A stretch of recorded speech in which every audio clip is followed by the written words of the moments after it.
السلام عليكم حبايبي، كيفكم؟ شو أخباركم؟ إن شاء الله تكونوا بخير وبأحسن حال يا رب.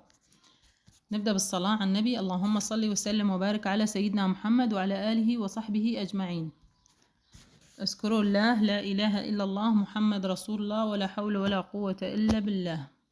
هون حبايبي رح نعمل اليوم الصابون المصري عنا بسوريا. ما كتير نسوان بيعرفوا يعملوا، لهيك أنا قلت رح جرب وجربتها أول مرة زبطت معي، ولهيك حبيت فيدكم كمان بالفكرة. هون حطينا روح الملح أو الصويا الكاوية، الصودا الكاوية مش صويا، عفوا الصودا الكاوية. حطيت عليها مي، حطيت الكمية اللي كانت مثل ما شفتوا بالأول، هي نص كاسة صودا كاوية، صودا الكاوية. ديروا بالكم يعني لا تستعملوا غير شي. وكاسة وربع تقريبا من المي حطيتها لحتى دوبها، وشوفوا كيف يطلع منها البخار، لأنه هي مادة كاوية وراح يصير كمان لازم تلبسي شي لأنه بتعطي بخار. هون حطيت نص فنجان خل. وديري بالك تلبسي كمامة، أهم شي تلبسي كمامة، وديري بالك بعيد عن الأولاد تعمليها. وأنا جربتها وحبيت فيدكم لأنه عن جد كتير بتعطي لمعة، وحتى للمجلة وللمغاسل إذا بدكم تستعملوها كتير كتير منيحة. هي بالآخر نتيجتها بتطلع صابون المصري اللي متعارف عليه والكل بيعرفه، بس هون بسوريا لسه ما حدا عمله وما حدا بيعرف الطريقة. فهون حبايبي اللي ما بيعرف شو هي الصودا الكاوية، هي بيسموها هون عنا بسوريا روح الملح. هون حطيت، أنا كان عندي الزيت العادي وزيت المقلي، البقايا لما تقلي سمك أو تقلي شي ويصير زيت عندك قديم وبدك تكبيه، لا تكبيه، حطيه. وهون شوفي كيف تغير اللون. أنا حطيت كاستين زيت، حطيت الكاسة، كان عندي كاسة من الزيت المستعمل وحطيت كاسة من الزيت العادي. وراح اترك لكم المقادير كلها مظبوطة بصندوق الوصف ان شاء الله. وانا كتير احيانا ما بلحق احكي المقادير، لهيك رح من اليوم ورايح كل اشي بسويه او اعمله رح احطه بصندوق الوصف لحتى تشوفوا. واللي ما اشترك في قناتي يا ريت يشترك حبايبي. هون حطيت الصابون السائل او اللودلين اللي نحن بنسميه هيك، او سائل الجلي. هون حطي حوالي فنجان او كاسة حسب ما انتي بدك. انا حطيت حوالي فنجان لحتى يعطي الرغوة اللي بدنا اياها. وهلأ حبايبي اكيد راح تشوفوا النتيجة، وراح اجرب لكم كمان منه. كتير بيعطي لمعة حلوة للمغاسل وللمجلة لبريق الشاي. إذا في عندك ألمنيوم، وإذا في عندك صحون ألمنيوم كمان استعمليها كتير منيحة. هون رح نخلطها كتير كتير منيح. شايفين شو كيف عم يصير قوامه وعم تتقل معي؟ وعملية في بلاستيك، يعني بألمنيوم ما بيزبط أبدا. وإذا أنتي عندك خلاط العادي أو هاند بلندر استعمليه كمان بيزبط أسرع لك.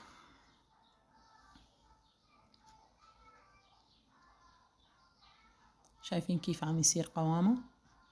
وما تستعملي أي أدوات من البيت لما تستخدميها. هون حطيت معلقة ملح بس، وفيكي تحطي سكر إذا بدك يتقل أكتر.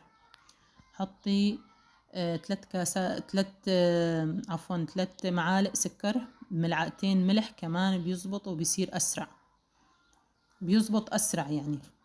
أنا هون كانت عندي تجربة وعملتها معكم، الحمد لله زبطت كمان.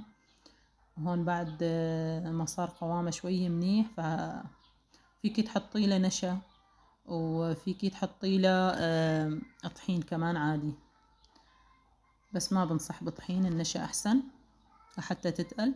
وهون بعد ما تركتها تقلت شوي، وهون صار سمكة منيح. بعد شي 6 ساعات حبايبي، 6 ساعات بنقطعها لحتى بعدين ما نتعذب بالتقطيع. وهون حبايبي بعد ما قطعتها خلصتها لتاني يوم خليتها، وبعدها بتصيري بتقلبيها. طبعا بتقلبيها بتطلعيها من الشيء اللي انت حطيتي فيها. فيك تحطي كرتونة تحطي فيها جواتا كيس نايلون او شيء عادي، المهم تكون مربعة لحتى يطلع عندك الصابون مربع وحلو.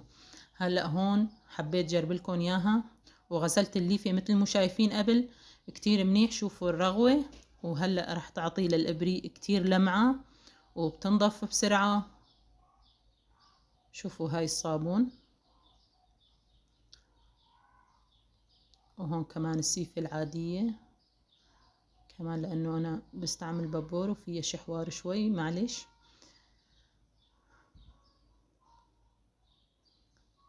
هي ما بدها كل هالعذاب أصلا، وأنا حبيت صور لكم على الطبيعة وما سرع الفيديو لحتى تستفادوا وتشوفوا النتيجة بعيونكم. والله العظيم أنا ما استعملت غير الصابون اللي أنا عملته، بس ما حطيت لا سائل ولا أي شيء من المنظفات.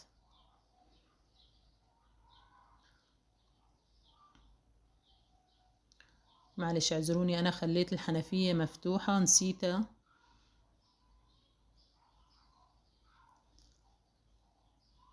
أنا تلبكت بالتصوير ونسيت المي مفتوحة.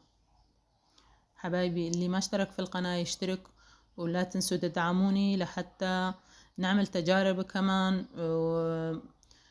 وتكبر قناتي. وإذا بتحطوا اللايك رح ترتفع القناة ويرتفع الفيديو ويجيني أكتر اشتراكات، وأنا كمان هيك بكون بتشجع أكتر لحتى أقدم كل شي عندي يعني.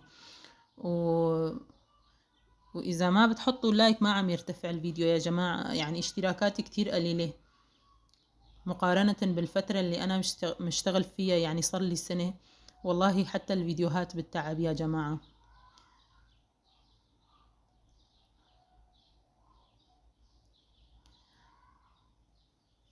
حبايبي لا تنسوا تشتركوا في قناتي وتدعموني.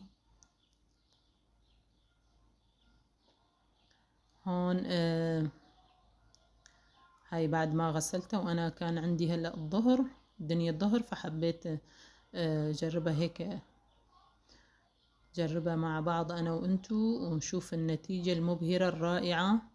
أنا هاد الشاي اللي بنعمل فيه على الحطب، هذا البريق عفوا، هو للسيارين، مشان هيك في يعني خطوط سمرة وما بتروح مثل ما شايفين.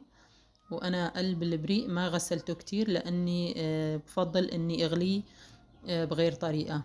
ولا تنسوا تشتركوا بقناتي وتدعموني باللايك. شكرا لكم حبايبي، والسلام عليكم.